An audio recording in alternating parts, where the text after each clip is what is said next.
In this next video in our Alekhine series, we're going to take a look at the most common way I see players try to avoid the deadly Alekhine.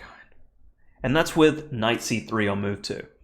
And there are a number of different ways that you can handle this, from playing d6, where you could go into a Philidor check system, or even a perk. You can go e5 immediately, where you're more than likely going into Vienna type lines. Or you could do the line that scores best for black here, and is d5 immediately. And white has a few options, but already I think black's gotten the better end of the deal with development. And a line that I was scared of for many years until I did a deep analysis was e6. But you can check your engine and you can check the analysis and the Chessable Alekhine text that I wrote. It's nasty for white to try to navigate all the problems that he's going to deal with sacking this pawn. You will be better with black. I've had many nice wins from that position. But that's a story for another time. Here, d4 was played. And I find this far more common because they're just trying to transpose into a French defense. And for my French aficionados out there, you could definitely play e6, but we're going for the bonus. And this is, having an understanding of a French structure can be very beneficial in playing certain openings. And in this case, in the Alekhine, I go c5 immediately. We're not too worried about if they take on d5. So f4. And we're going to see a critical difference with the French versus this position. Normally, they get to play knight f3 and can capture back on d4 with the knight. Well, we have that never bring your queen out early principle here. The queen is going to need to retreat. First, we defend the pawn. And now knight c6. And a theme, if you're familiar with the French, is this is the good bishop that white wants to maintain for attacking purposes. This is the bad bishop that if we can trade that bishop for its counterpart, black is typically in great shape. So when I see bishop b5, I would love to encourage my opponent to trade that bishop. Well, fantastic. Now I have the bishop pair, and I have an idea to get this bishop useful and in the game. And as soon as knight f3 is played, I am encouraged to fix all problems in my position with the bishop out. I'm preventing his king from castling, and already black has a significant advantage as I have no issues. And the bishop pair to boot. So queen a4. How should I best handle the situation? Take more squares. Attack and defend. Queen b3. Well, I could trade, but he would take with the a-pawn, hit my bishop. My bishop has to retreat. Not into retreating, I'm into picking up time and outplaying my opponent. So I play a move I need anyway. If you want to trade, it's on my terms. You fix my pawn structure and help my rook out. Thanks. Now, you're potentially bothering my pawns in the future, but you know what? I'm just going to take a little bit more space and make the not so subtle threat of d4 forking your pieces. So you lose more time. Well, it's starting to look like black's cheating in the game as I am fully developed with... Do I have material in hand? It feels like I have material in hand. The bishop pair might as well be. Knight e2. So here's a good spot, because this is where I normally... Most of the adult learners that contact me go, I really struggle with the middle game. And I think it's a lot of different reasons, but one specifically,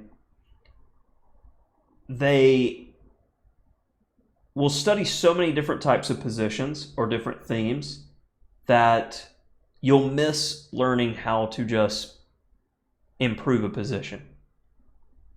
And in this case, we need to improve the position.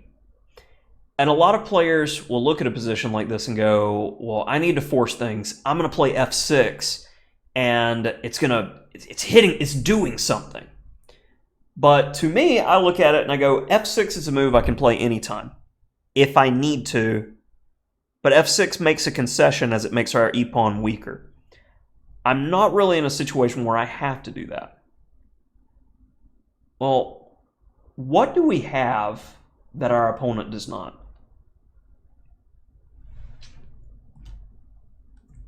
Open a file. So I go rook a7. I want to utilize the a file. He goes b3. And after a4, definitely saw this as a potential possibility. How to continue? Well, I put the rooks over there for a reason. Let's use them. We give up the b pair in order to play b5. And this breakthrough will net material.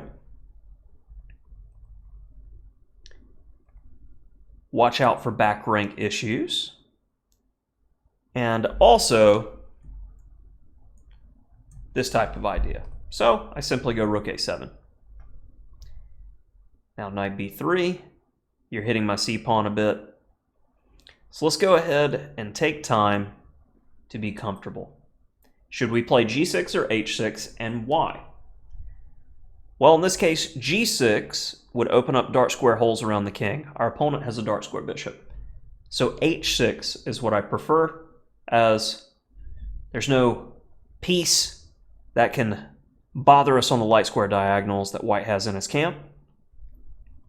And when I see rook a1, I'm a happy guy. You are forcing me to do something that I want to do, and it puts your knight on a bad square. So I see your knight on a bad square, and I also see I can make my bishop stronger and your bishop weaker, and keep your knight out of the game for another move, encouraging you to put a pawn on another dark square, making my bishop stronger. My bishop gets stronger by the move, and yours is getting weaker by the move, as most of your pawns can only be defended by this guy. My bishop can only attack. That, by definition, folks, good bishop, bad bishop dynamics. g5, looking to undermine that weak e-pawn. If he moves the f-pawn, e-pawn will undoubtedly fall. g3, and I am coaxing this pawn structure. Say, all right, I really wanted to get the most out of it, but I understand that after bishop c5, my knight is going to be able to get to critical squares, say e4, and his position will fall apart. So bishop d4. No hurry. I want my knight on a good square. I don't want to take, and the passed c-pawn is probably good enough, but no hurry, no rush. King g6. After h3, I'll play g4 if you don't. And finally, I have weakened the e-pawn, a goal that I've been working for, taking here. Now that we've made the target, let's pressure it. So let's reroute the b, go away.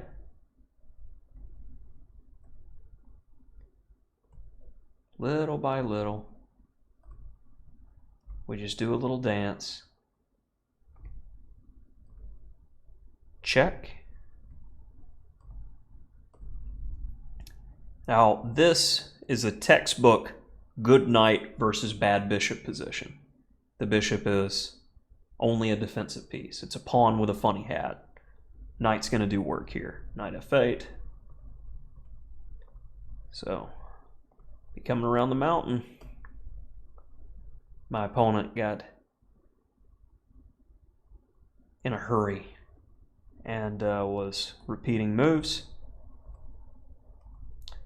and decided that would be good enough, as it's clear how my passers are going to make progress, and as his king runs, my king steps up and starts taking more pawns. So my opponent had enough. That'll do it for another one of our Alekhine videos. If you're enjoying the series, and I hope you are, drop a like. I'd appreciate it. It helps with the algorithm. And if you haven't subscribed, please, that would be helpful. And I'd appreciate it. Thanks.